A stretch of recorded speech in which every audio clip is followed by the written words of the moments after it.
Sixers শেষ ম্যাচও জয় দিয়ে শেষ করবে এমন প্রত্যাশা ভক্তদের।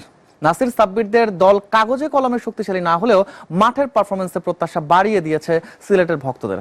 কাল শেষ ম্যাচে সিলেট সিক্সার্সের প্রতিপক্ষ Khulna Titans. Sylhet international cricket স্টেডিয়ামে এই ম্যাচ শুরু হবে সন্ধ্যা 7টায়। এর আগে দুপুর 2টায় রংপুর রাইডার্স লড়বে চিটং ভাইকিংসের বিপক্ষে। শ্যামানন্দ শ্যামলের ক্যামেরায় সিলেট থেকে আব্দুল আলিম শাহর প্রতিবেদন। প্রথম ম্যাচেই ডিফেন্ডিং চ্যাম্পিয়ন ঢাকা আর দ্বিতীয় ম্যাচে সাবেক চ্যাম্পিয়ন কুমিল্লাকে হারিয়ে স্বাগতিক দর্শকদের পছন্দের শীর্ষে সিলেট সিক্সার্স। গ্যালারি ভর্তি দর্শকদের সমর্থন যে বৃথা যায়নি তা ফলাফলই বলে দেয়। সিলেটে বিপিএল এর শুরুটা হয়েছিল সিলেট সিক্সার্সের ম্যাচ দিয়ে, সিলেট পর্বের শেষটাও হচ্ছে সিক্সার্সের ম্যাচ দিয়েই। এবার নাসিরদের প্রতিপক্ষ মাহমুদুল্লাহর খুলনা টাইটান্স।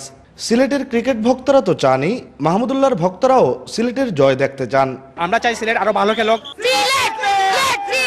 সাব্বির একজন ভালো ব্যাটসম্যান, আমরা তার উপর আস্থা বিশ্বাস রাখি। মাহমুদুল্লাহ অবশ্যই ভালো প্লেয়ার, তো আমাদের সিলেটের মধ্যে অনেক তারকা আছে। প্রথম বল আর শেষ বল আর সিলেট থেকে আমাদের সিলেট ইনশাআল্লাহ জয়ী হবে। এদিকে এবারের বিপিএল এর শুরুটা মোটেই ভালো হয়নি খুলনা টাইটান্সের।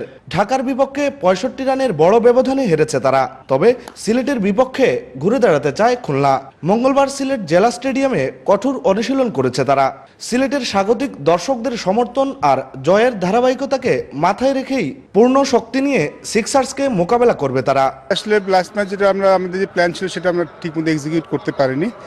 আর টি-20তে আপনি যেই টিম নিয়ে খেলেন না কেন, পার্টিকুলার ডেতে যে ভালো খেলবে সে জিতবে। আমি হোপফুল আমরা কাল স্ট্রংলি কামব্যাক করব।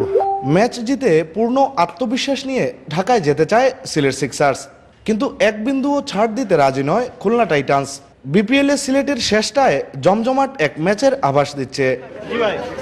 Abdul Alim Shah, SA TV, Sylhet.